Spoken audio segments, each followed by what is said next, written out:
Kamoši, toto je presný návod, ako si nájsť správnu ženu úplne na celý život. Ideme na to. Čaute kamoši, ja som David Madzin, vítam vás pri ďalšom videjku a dneska to bude zase niečo, čo vám verím, že zmení život a čo vám fakt pomôže vlastne na celý život. Pretože myslím si, že je oveľa lepšie, keď máte správnu ženu úplne na celý život a nestriedate to stále, že máte každý týždeň alebo každý mesiac niekoho nového, pretože vy ako mladí chlapi máte mať tú pozornosť na veciach, ktoré chcete nejak budovať, v ktorých sa chcete posúvať na tých svojich cieľoch a keď ich budete dávať stále do nejakých dievčat a ako dostať nejaké dievča a tak ďalej a proste furt ich striedať, tak potom úplne zavodnite na tú svoju misiu, ktorú máte mať ako chlapi. A práve to, keď nájdete tú správnu ženu, tak tá vás v tých vašich cieľoch podporí, bude vám v tom určite aj rada pomáhať a tak ďalej. Takže dneska si povieme, ako takú ženu nájsť. Mám teda spísaných pár bodov, ktoré sú určite veľmi dôležité a ktoré vám extrémne, ale že extrémne pomôžu nájsť tú správnu ženu.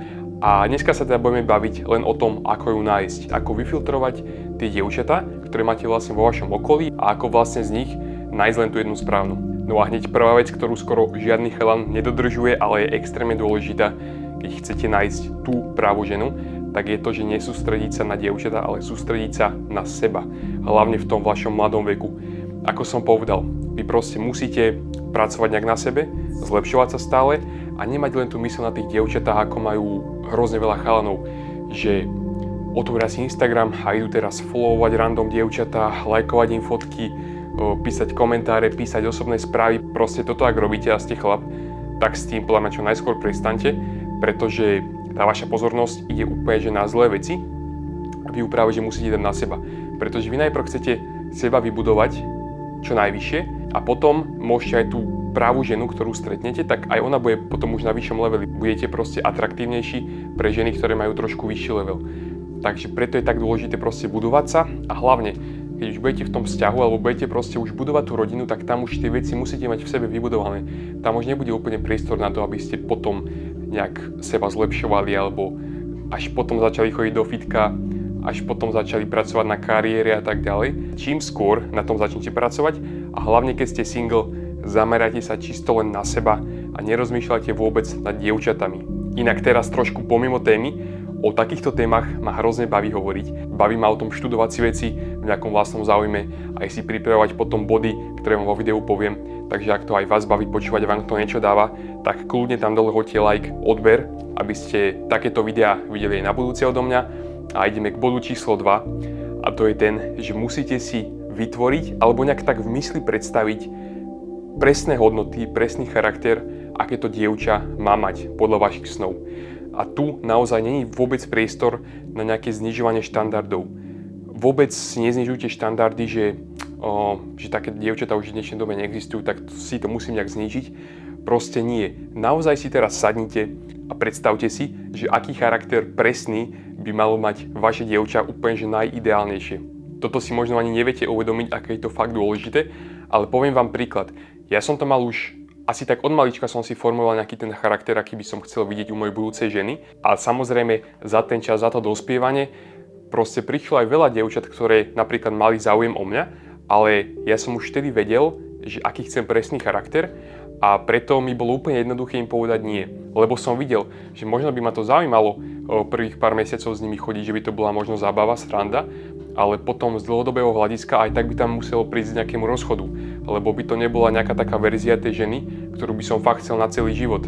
A tu je dôležité si uvedomiť, samozrejme, že veľa dievčat je pekných, len málo z nich má fakt aj pekný ten charakter.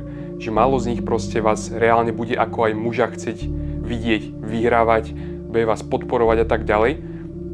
Takže tu absolútne nejde o ženy, ktoré sú len výzorovo pekné, samozrejme je to veľmi dôležité, ale nie len jediná vec, na ktorú sa pozeráte. Takže tu myslím naozaj charakterovo, že akú chcete tú babu, kľudne aj výzorovo si povedzte, aký je váš typ, ale hlavne charakterovo. Napríklad na Instagrame, že aby nepostovala nejaké fotky, ktoré postuje pre pozornosť. Veľa dievčat v dnešnej dobe takto postuje na Instagram fotky alebo dávajú storky, videá a tak ďalej, len aby dostali pozornosť od chalanov, aby im chalani začali vypisovať a veľa dievčat proste teší, keď majú tú pozornosť od chalanov. A to je už potom otázka na vás, či chcete, aby napríklad takéto dievča bolo s vami vo vzťahu, pretože vám viem garantovať, že keď už budete v tom manželstve, tak ona si nepovie jednoho dňa, že dobre, ja teraz prestanem postovať tie veci. Väčšinou tie dievčatá to budú robiť aj potom a to je už otázka na vás, či chcete takú manželku, že máte aj dieťa a tak ďalej a proste ona bude furt chcieť nejakú tú pozornosť od ďalších chlapov a vtedy vám to už reálne môže vadiť. Treba si jasne dať vedieť, že čo od tej ženy chcete, aký chcete ten charakter a toto mať vždy v mysli, keď s nejakou babou sa možno bavíte na takej tej už vyššej úrovni a zistiť si, či do toho charakteru vášho spada, do toho vášho ideálu, alebo či to je úplne mimo a vtedy najlepšie si povedať, že nie, že táto baba proste nie je taká, ako by som chcel, tak s ňou nič nebudem riešiť seriózne.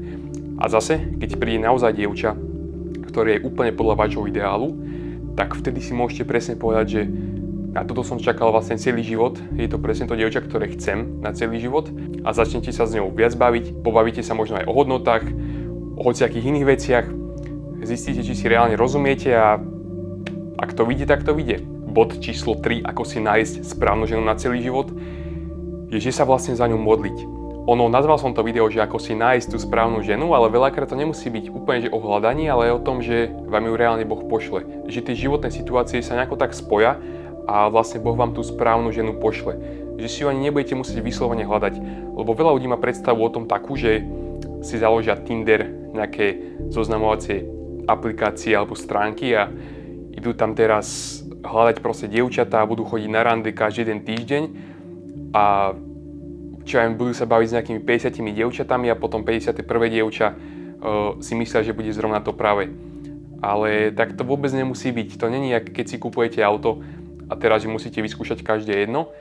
Ono veľakrát, keď fakt veríte tomu Bohu, že vám pošle tú správnu ženu a fakt, že to je tá správna žena, že na celý život, tak to väčšinou není o tom, že sa musíte náhodne stretávať s každou ženou a potom zrovna jedna z nich bude tá práva. Niekedy to je fakt o tom, že sa len za to modlíte, sústredíte sa na seba, ale proste ona nejak do vášho života proste príde, zistíte, že máte nejaké správne hodnoty, že má presný charakter, aký ste vy požadovali, aký ste mali v tej mysli nastavený a nejak to proste zázračne sa spojí. Takže preto si práve myslím, že najlepší spôsob, ako takúto nejakú ženu dostať, je to, že sa vlastne za ňu budete modliť, kľudne aj každý deň a kľudne aj spomínajte v tej modlitbe, že presne že aký má mať charakter. Normálne poviete, že Bože, chcel by som takúto ženu, presne podľa mojich predstav a chcem sa teraz sústrediť na seba a prosím ťa, takú mi pošli. A uvidíte, že vám to bude fungovať na 100%. A niekedy, aj keď to budete najmenej čakať, tak vám presne takéto príde. Bod číslo 4, toto je môj obľúbený, veľa chalanov s tým má problémy, takže ideme si o tom niečo povedať. Nemôžete sa hanbiť, keď tá pravá žena už príde.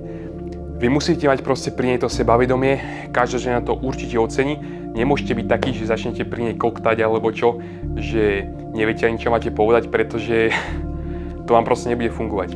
No a ako sa na takúto situáciu pripraviť, alebo nech sa vám takáto nejaká situácia nestane? Úplne jednoduché. Musíte trénovať. Reálne, jak aj cvičíte vo fitku, že proste cvičíte tie svaly a potom vám rastú, tak musíte cvičiť aj rozhovory s dievčatami, ak vám to napríklad nejde. Takže dám teraz príklad ako fitko.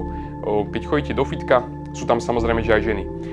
Takže kľudne sa s nimi zdravte, pobavte sa, zoznámte sa, normálne čisto iba kamarátsky stačí. Tam to vôbec nemusí byť s tým cieľom, že vy tú babu chcete zbaliť. To absolútne nie.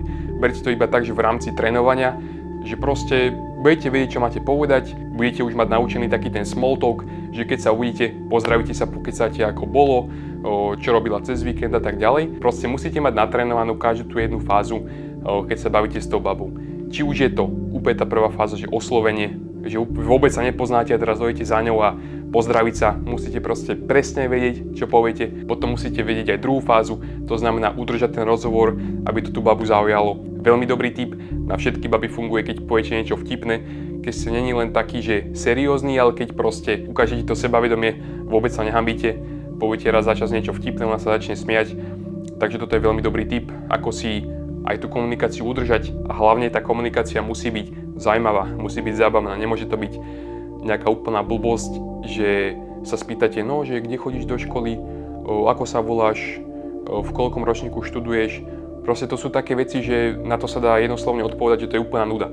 Ale bavte sa o niečom proste zaujímavejšom, že keď ste v tom fitku, tak tam môžete tú komunikáciu začať hneď ohľadom toho fitka, môžete povedať nejakú vtipnú príhodu, čo sa vám tam stala. pobavíte sa, zasmejete sa a tak ďalej. No a keď takéto veci si už natrenujete, každú tú jednu fázu, ako som povedal, tak potom už keď príde tá správna žena, tak už presne budete vedieť, čo máte povedať. Nebudete cítiť žiaden stres, pôjde to úplne hladko. Takže túto radu určite vám doporučujem všetkým chalanom dodržiavať. Takže trénujte. No a bod číslo 5, to dievča vás musí rešpektovať. Musí vám ukazovať rešpekt. Toto už sa týka tej fázy, keď sa už trošku poznáte a tam si veľmi jednoducho všimnete, či vás tá baba rešpektuje alebo nie. Pretože ak máte nastavené nejaké hranice, čo by ste určite mali mať a tá baba to nebude rešpektovať alebo nebude rešpektovať vás ako chlapa, keď jej poviete, že sa vám nepáči, že si píše s nejakým jedným chalanom a ona to aj napriek tomu bude robiť, tak odejďte čím skôr. Naozaj, lebo tuto sa ukáže, že ak vás nevie rešpektovať ani na začiatku, tak vás nebude rešpektovať potom ani v ničom. Takže čím skôr chalani odíďte a takéto žena určite nie je správna. Pretože tá správna žena by vás mala rešpektovať, mala by rešpektovať tú vašu autoritu, to, že ju budete viesť. A ak to proste nie je taká žena, ktorá by vás rešpektovala a nemá takú tú ženskú rolu, ale sa chce správať ako chlap, tak nech sa tak správa, ale nie s vami. Takže kamoši, ja vám veľmi pekne ďakujem za sledovanie tohto videjka. Ja dúfam, že vám to dalo extrémne veľkú hodnotu. Budem veľmi rád, ak tam dole hodíte odber a like. Nech sa tento kanál môže stále zväčšovať a verím, že tieto rady si fakt zoberete k srdcu a garantujem vám, že ak sa podľa tohoto budete riadiť a budete dodržiavať všetky tieto body, tak tá správna žena na celý život určite príde a budete fakt šťastní, že si neskončili s nejakou inou. Takže ďakujem ešte raz, kamoši. Vidíme sa pri nejakom ďalšom videjku. Majte sa. Čaute.